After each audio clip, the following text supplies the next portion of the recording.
Sprinkles, welcome back to my channel. It is Book Review Tuesday. We have one book to review, and then I'm going to share with you a collection I've been starting for a couple months.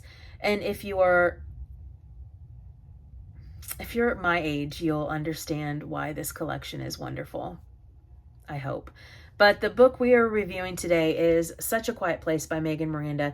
This is the first time I have read this author, and I really enjoyed this book. I'm going to give it 3 stars. Now, the best part, in my opinion, is this. This is the location where all of this book takes place. And you have all the homes. They're listed, the Truitts and Harper's house. You have the pool up here and then the woods. I would love to live here. That would be wonderful. But I've always loved visual drawings like this. I am a visual person, and every time that I would read about a home, I would turn to the front page and look where that home was located. So I really enjoyed that. I'm going to read the back of this to you and then give you some snippets. I'm not going to give any spoilers because I do think that this is a must read.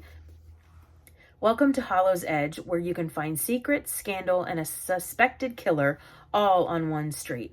Hollow's Edge used to be a quiet place, but then came the murder of Brandon and Fiona Truitt. A year and a half later, Hollow's Edge is simmering. The residents are trapped by the trial of one of their own, Ruby Fletcher.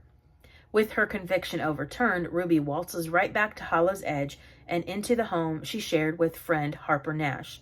Harper has always treated Ruby like a wayward younger sister, but now she's terrified. What good could come of Ruby returning to the scene of the crime? And how can Harper possibly turn her away when she knows Ruby has nowhere to go? As suspicion spreads, it's increasingly clear that not everyone told the truth about the night of the Truitts' murders. When Harper begins receiving threatening notes, she realizes she has to uncover the truth before someone else becomes the killer's next victim. How do I start this? This book had a lot of twists and turns, which I really enjoyed. A lot of great character developments. And it is spoken from Harper's point of view. And Harper is a little, I would say, naive. She really is uncomfortable with trying to turn Ruby away, even though, Ruby's under the same roof. She's a convicted killer. Ruby's trying to find out who killed the Truitts. The ending was very surprising. What happens with Harper is surprising, and what happens with Ruby is. I really want to give away the ending, but I'm not going to. No spoilers here, but I highly enjoyed this book. I actually was in the middle of this book. I went to my used bookstore and bought as many Megan Miranda books as I could. I'm starting a new one called Daughter of Mine, which had me hooked just like this one. So I'm going to give it 3 stars. I do recommend reading it. I do. So here's my collection. I know I have a long way to go.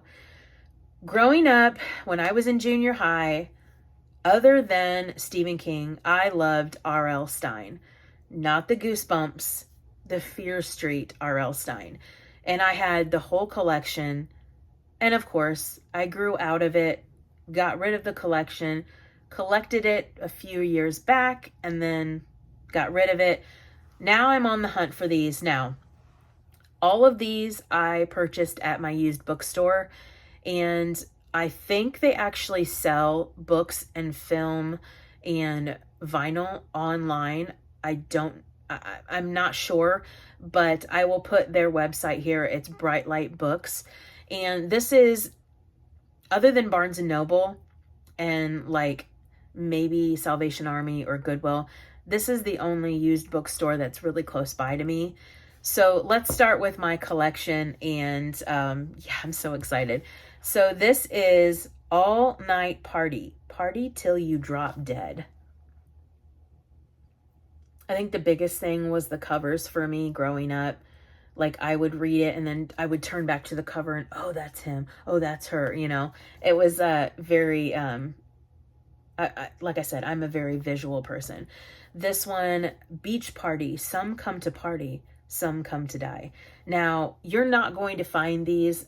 This is damaged. You're not going to find these in pristine condition unless somebody really, really cared for these books. But growing up, you're in junior high, you kind of throw it in your backpack or your purse and it always gets damaged. Next is Haunted. There's a prowler in Melissa's room, but is he dead or alive? I want to find this this artist. Okay, the next is The Cheater. Now she has to pay. She's on the phone looking over. Look, isn't that creepy? Like, hello, call the cops. This is The Dare. Some girls will do anything for a guy, even kill. So there's some damage right here, but look at that. Look at their expressions. I love it. Next is One Evil Summer. Chrissy is perfect. Perfectly evil. What is she doing with that cat? Put the cat down.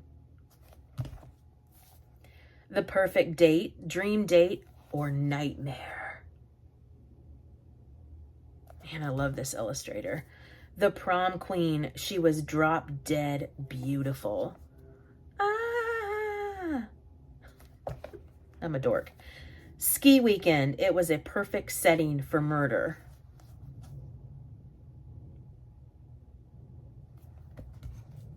This was one of my favorites, and I love the cover too. Sunburn, the perfect tan or the perfect murder. Kind of like a Baywatch thing going on. The Surprise Party, it was just another party until the threats began. Dun, dun, dun. This one's not my favorite cover, but it's still cool. Switched, a mind is a terrible thing to lose. I don't remember this one. I'm going to have to read all these again. The Thrill Club, they're dying to join. Still, I don't remember this one either. Last but not least, The Wrong Number. It began as a prank and ended in murder. Hang up the phone. That's all you got to do. All right, that's it, guys. That is my R.L. Stine Fear Street collection. I hope you enjoyed this video. And if you did, click that like button. I can't talk. Yeah. If you like this video, click that like button. If you're not a miracle and want to be, click that subscribe button. Watch a miracle happen. I love you guys. I will see you in my next video. Bye.